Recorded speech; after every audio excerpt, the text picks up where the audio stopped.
Hey there, here we go into the last lesson in chapter 8 where we will be going over a very important topic in calculus called improper integrals. So what is an improper integral exactly? That would be an integral with bounds where one or both of the bounds either go to infinity or one or both of the bounds cause the function we're taking the integral of to go to a y value of positive or negative infinity. So essentially we're asking ourselves the question, what happens when our bounds are infinite or cause the integrand to approach infinity? Right? That's the question.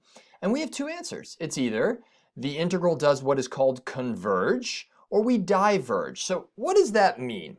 To converge on something, right, is to meet at a set value. In math terms, that means that we meet at an agreed upon finite number.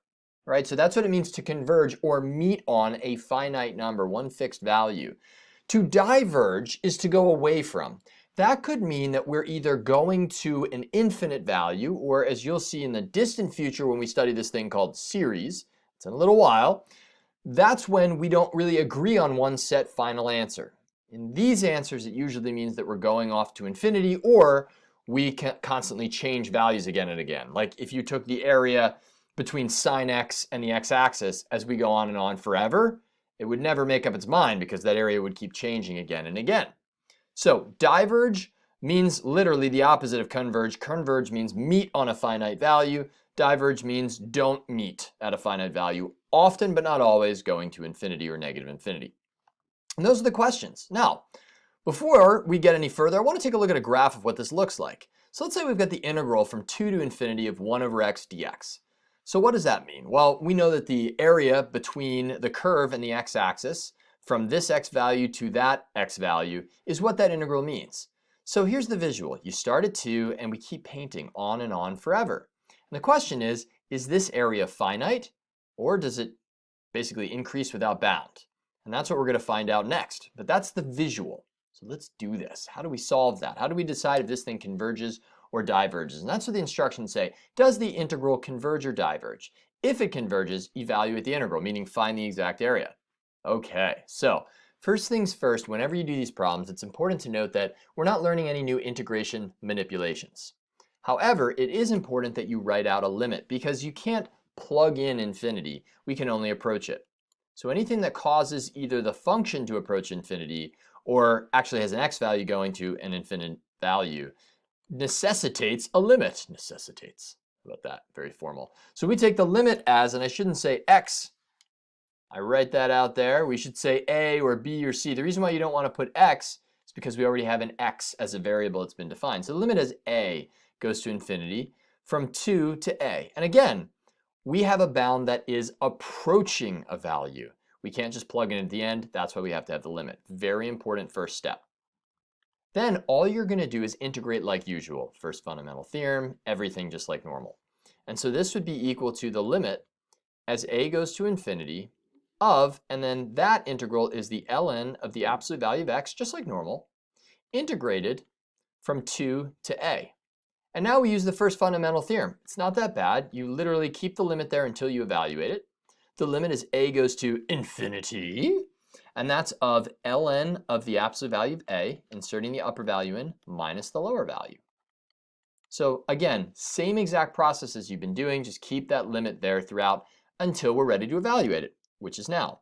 So now we're going to take the limit as a goes to infinity of ln of a. Well, that's essentially ln of infinity, right? And I know you can't plug in infinity, but this is the idea of what's going on in our brains.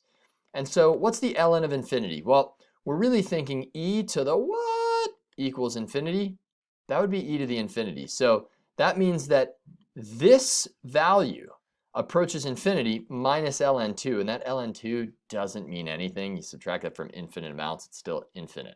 And so that means since our area will continue to go on and accumulate until we get to an infinite value, we say that this integral diverges. So that means that this area would keep going on and on and on and on and on and on and on and on.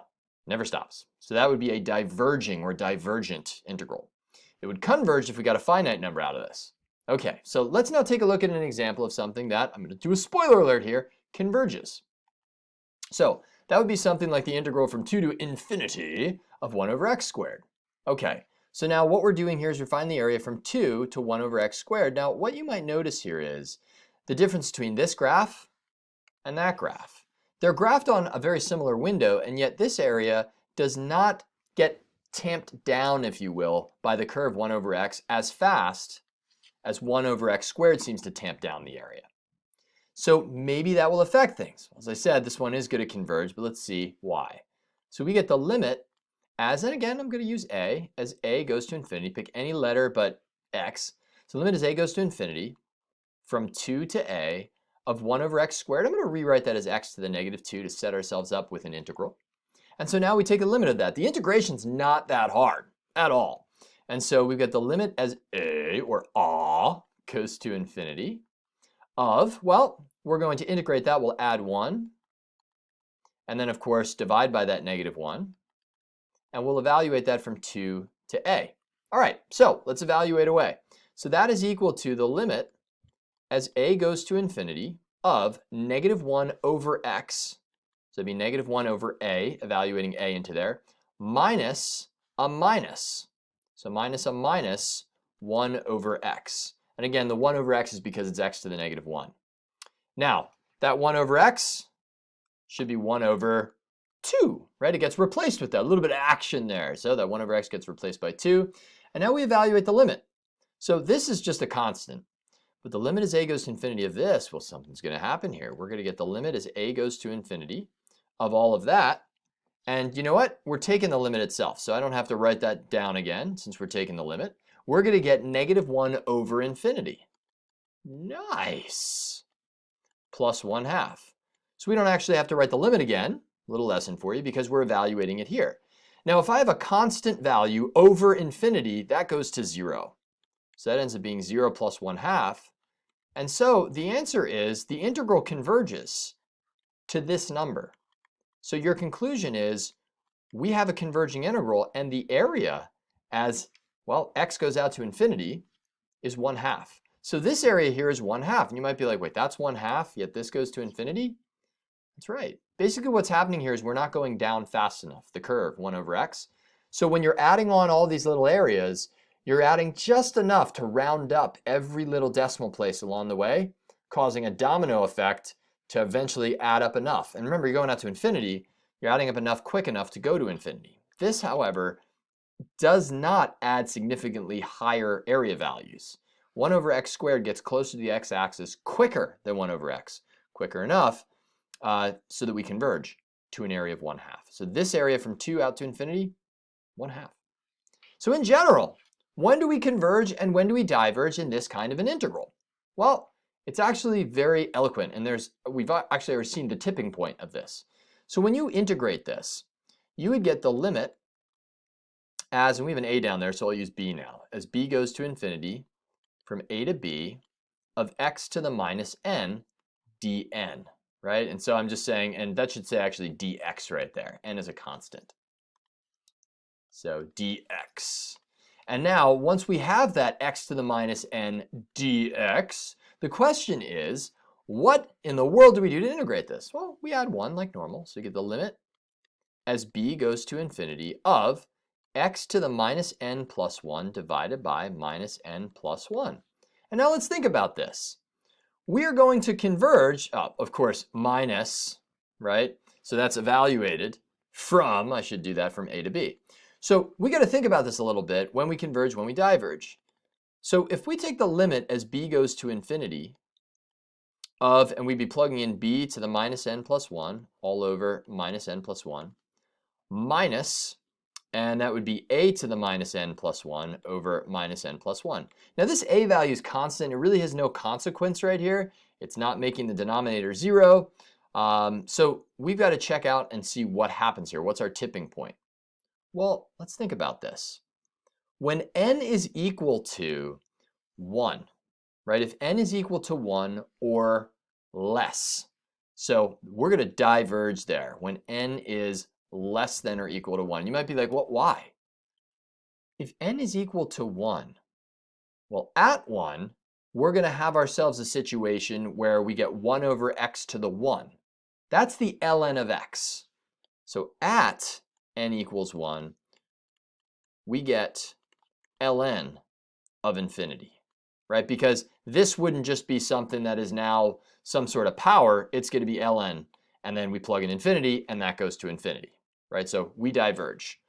So when n is less than 1, if you think about this, let's say that we've got like, I don't know, n equals 0, right? So if n's equal to 0, or n is equal to 1/2, or whatever it is, if you plug in 1/2 in for n, you now have something where you would have b going to infinity, that's going to infinity, and you'd have minus 1/2 plus 1, which would be to the 1/2. So that goes to infinity.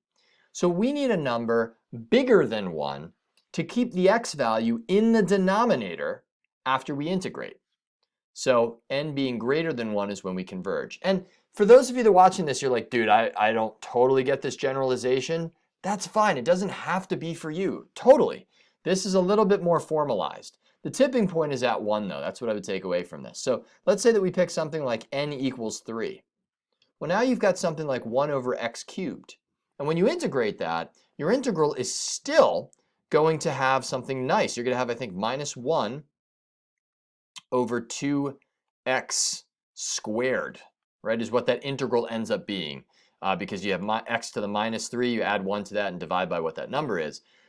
But as x goes to infinity, you're going to get negative 1 over infinity, which is 0. So as long as you keep your variable in the denominator, you converge. That happens when n is more than 1. You don't keep your variable in the denominator if the power that we started with is equal to 1 or less. That's it. All right, so I wanted to go over that generalization, but the main idea is, do we converge? Do we diverge? And take those limits, because you can't plug in infinity, not at least formally. All right, I'll see you in the next video. We've got some more different varieties of this. Stoked to see you there. Peace.